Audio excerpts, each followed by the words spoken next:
Let's move on to the Oscar nominations, which were revealed last week. It was a pretty exciting crop full of movies that people were really, really enthusiastic about. Get Out showing up huge.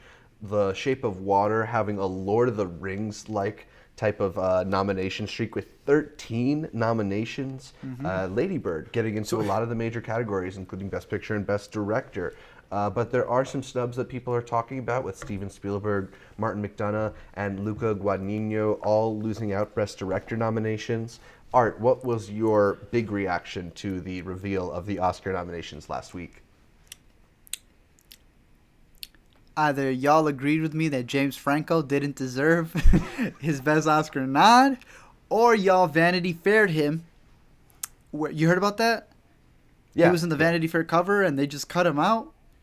Oh, wait, that I didn't hear about, really? That, yes. We were talking about whether Three Billboards is going to win. Obviously, he's going to get nominated, but have things changed where it may not be the front runner anymore because of the backlash. Right. I don't know, because backlash seemed to have happened that the Golden Globe winner isn't even nominated. Now, trust me, I was the one who said I don't think he should be nominated. I liked the performance, but I don't think it was Oscar worthy. But everybody else did, and all of a sudden they didn't. What has happened in between the allegations? There are a lot of people saying that, maybe it was these allegations around James Franco that kind of knocked him out of the race. Bro, they CGI'd him out of it. He was in the Vanity Fair cover. They cut him out. How much he was knocked out, though, because it was kind of allegations that surfaced in the last couple days of eligibility for the voting. And he was also kind of like a fringe nominee in the first place. I don't know if he was necessarily a lock, but he did end up losing out to Denzel Washington from Roman J. Israel Esquire, which was not a movie that a lot of people have seen. We gotta watch that movie. Yep. I don't know. I feel like the Denzel one is sort of like, people really hate us for who we let win last year. How do we change that? People, shoot, we let Casey Affleck win last year. How do we change that? Well, let's get rid of him and swap him up with Denzel.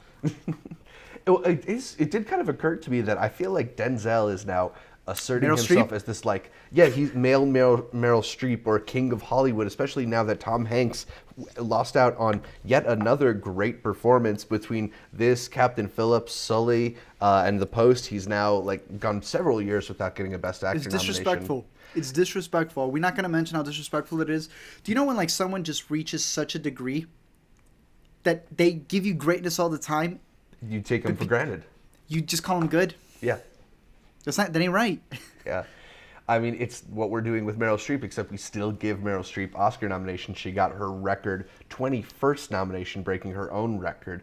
And another thing that was showed up relatively small, one of your favorites from last year, Call Me By Your Name. It did get a Best Picture nomination. Chalamet did get into the Best Actor race. But look, as I mentioned, Luca Guadagnino was not in the Best Director race, and both Michael Stuhlbarg and Armie Hammer didn't show up in Best Supporting Actor. Any thoughts on that? I don't think Stuhlbarg's role was big enough, even though it literally is supporting in all the sense of the phrase. What I've heard a lot of complaints about, and I don't know if this is fangirling, but the people who have really been on Armie Hammer, what do you think? I don't think so. I mean, I didn't think Armie Hammer was that great. That being said, right? He was serviceable. No, he did a good job. Yeah. I'm not a big fan of the Christopher Plummer performance that got nominated. It's fine, but I don't think it's the one that the one he just filmed last week. Yeah, that exactly. One. Yeah, I think it kind of makes a little bit of a mockery of the Oscars that he just kind of stepped into this movie last minute and was able to get a Best Supporting Actor nomination. Yeah. We're not even on the animated category yet. Acting nominee in Academy history. I also don't know if for this performance. Didn't he win the oldest one as well? Yeah, he's the oldest winner, and now he's the oldest nominee. He's just breaking his own record. Yep. Because he's getting older. And Woody Harrelson, I don't know if he necessarily deserved the supporting actor nomination over either of the Call Me By Your Name guys. I thought he was really good, but again, he kind of had a small part too. No, I think it's just adding to the fuel of the people who didn't want, what's his name? Sam Rockwell. Sam Rockwell. So they're just going, what's Sam Rockwell and this other guy? It just adds to that narrative because now they can add that. It's this role was weird, snubbed. like, does Three Billboards have a lot of momentum because it got the 2 supporting actor nominations, or does it have Hey. not a lot of momentum because it didn't get the Best Director award? I mean, I'll point out that Argo won Best Picture a few years ago after You know Ben the Affleck stats. did not get the Best Director nomination. Jay-Z got the most noms at the Grammys, went home with nothing, so I don't know what to tell you. Is this bad news for Shape of Water, maybe? Ah, bad news. Yeah, Shape of you said it was like Lord of the Rings, so it gets it on the third try. Yeah. so the Triangle of Water will get it. Florida Project was another one I was a little bit sad to see. Pretty much entirely shut out. I think its only nomination came for Best Supporting Actor, Willem Dafoe. I was hoping it would sneak into Best Picture or Best Cinematography, but ultimately there's just too much competition in there, especially from Phantom Thread, which came up much bigger than people expected. Which getting you and I were 6 really hoping for, nominations. yeah. Yeah, we are thrilled with this. It's the second time that Paul Thomas Anderson has received a Best Director nomination. I'm really happy, not just that Daniel Day-Lewis got in for what we expected would be his Best Actor nomination, but that Leslie Manville breaks through and gets the Best Supporting yes. Actress nomination. She Yes. was so good in that movie. That one scene that she has with her brother, where she tells him like, "I will put you." That scene alone was just like, "Yeah, you do belong here. Yes, you do." Yeah. I mean, I think, I was worried that not enough people will have seen Phantom Thread, but I'm sure that anybody who did see Phantom Thread Would know how remembers good that it is. performance. Yeah. And it did so well that I'm honestly surprised we didn't see like a surprise nomination for Vicky Krieps or something. I just don't want to see her again because she scares me. But yeah, I feel what you're saying. So, who is your biggest snub and Best Actress? Is it her? Is it Jessica Chastain for Molly's Game? I think Molly's Game got what?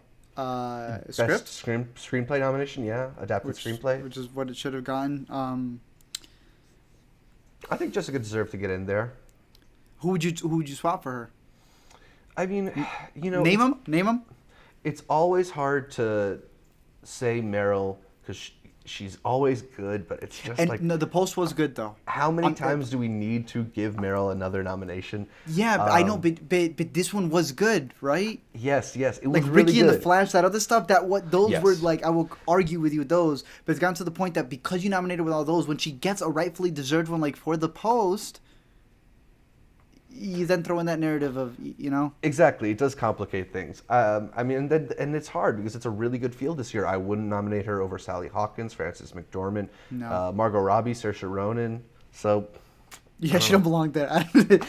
She's 6. yeah, she's Honorable sixth. mention.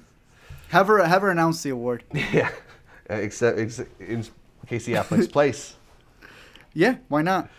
Logan became the first superhero movie to get a Best Adapted Screenplay nomination. What do you think about Logan making this breakthrough? I think for all of you who said, "Wow, you're so pathetic for having a superhero movie in your top 10," there you go. I have an Oscar-nominated superhero movie in my top Not the 10. same one you put in your top 10, mind you, but... I put Logan in my top 10. Oh, I thought you were talking... Didn't you have Thor Ragnarok in your, like... Of course, I had top Thor 3 or Ragnarok too. No, something? no, those comments still stay. Yeah, I get those. I can't defend those yet for those people. But for the Oscar-nominated Logan, I got that one up there. I mean, it's an interesting development. I know a lot of people have been hoping for years to see some of the superhero movies like Deadpool break through. But I think Logan was a crafted. Logan did take like a genuinely interesting step in the like Script, though. grand scheme of what Script. superhero movies do. Yeah, but it's the script, and it's That's the fact that the script. crazy. It's the fact that the story went so far out of the realm of what we normally see from superhero films, I think. And I think, that's why we're not going to see a movie like Wonder Woman break through in these types of categories, because it is kind of, even though it's, novel in its way, it's not that new in its script. Yeah, so what do you think of all the people who have like really rioted about Wonder Woman not being nominated for anything? I think it's not. No, really... tell them. Remind the people what the Oscars are for. I know what you want to say. Go ahead and tell them. Tell them the difference between Oscar nominations and your favorite movies. I think that they don't know what the Academy Awards are for. I think they don't know what a Best Picture means. I mean, like, it's seriously, like, it's fun. It was great while it lasted, but that's not what we're here for. We're here for craft and, like, the innovators and like the best. just like Suicide Squad winning best Yes, hair and exactly. makeup, Suicide Ferdinand and Voss Family. We're here to honor Suicide Squad and Transformers. Do you know how not hard your it's Wonder getting Woman to defend the bullshit. Oscars? Do you know how hard it's getting to defend the Oscars? And you're the one who Well, they loves were them way good more this than year, I do. man. I mean, Get Out got like a shitload of nominations. Jordan Peele and Greta Gerwig in the Best Director, and Paul Thomas Anderson, the Best Director nominees. I mean, like, I'm kind of happy this year with the nominations. More happy than but I've been in a people will while. Still find ways people will still find ways to complain because Transformers last night wasn't nominated. People always but find ways to go. Did you? Another thing that I thought was interesting that I wanted to point out is that there are some interesting shifts happening in the way that we've seen the nominations been given out before. It's the first time in a long time that two of the Best Actor nominees were still in their 20s. Both Chalamet and Kaluuya are still in their 20s. Oh, that's right. I keep forgetting. He got nominated. That's right? insane. Yeah. And best editing, I believe, has always had at least 4 Best Picture nominees in it for the last like 20 years or something like that. This year, there are 2 movies in Best Editing that were not nominated for Best Picture, Which ones? including Baby Driver. Oh, okay, yeah, that's right. So yeah, I mean, I think it's just interesting to see some of these changes in the perception of the Academy, some of these maybe loosening of what we thought were steadfast rules, like superhero movies don't get nominated, young actors don't get nominated. I think we have a pretty interesting crop of nominees. I'm not really too upset about. I think it's just about interesting. any of the snubs. Yeah, it is. It's a really, really good year, even for the ones where you're just like, what the heck is this? There will always be snubs because snubs just means that your favorite didn't get nominated. It still remains your favorite, though, and you can watch it all you want. Exactly. That being said, it's whoever wins, though. I remember we all thought Stallone was going to win it, Right, yeah. and it didn't happen. No one was And, complaining well, about the what do you think, nomination. though? They Do were you think complaining that- about the win. Do you think that 3 Billboards now is kind of like on its way out? Do you think that The Shape of Water is the favorite with its 13 nominations? I hope so, because that's my uncle, and I'll be invited to the barbecue. But I don't know. It could be. I think it's between those two. Are you just completely losing hope for Call Me by Your Name? I mean, I kind of feel like Call Me by Your Name at this point. It's kind of just like it's happy to be there. I think maybe Chalamet has a chance. You know what I've gotten at? I'm that dude who doesn't root for a basketball team. I root for the basketball player. I've gotten to the point where I really don't care who wins Best Picture. I really don't, for whatever reason. Like, I'm rooting for something, but I care more about the individual. Like, You I've care been about rooting Timmy. not for a picture. Timotei. I've been rooting for Timmy. I've been rooting for that best editing for Baby Driver. Yeah. I've been rooting for Blade Runner to lose everything. You know what I mean? Like, that's what I've been. I want the individual awards, I guess, more than the collective one, because I Right. don't feel that whatever wins is really going to define my year.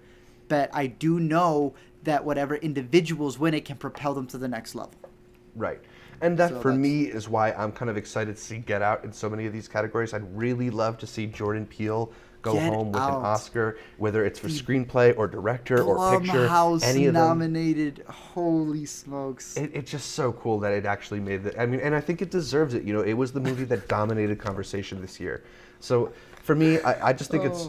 I think it's nice to see a relatively positive response online to Oscar nominations for movies like Get Out, The Shape of Water, and Lady Bird that are so popular with so many film fans and doing so well at the nominations. It might make for a more positive discussion of these awards as we move into the 90th Academy Awards, and we'll get more into that on future weeks of the show.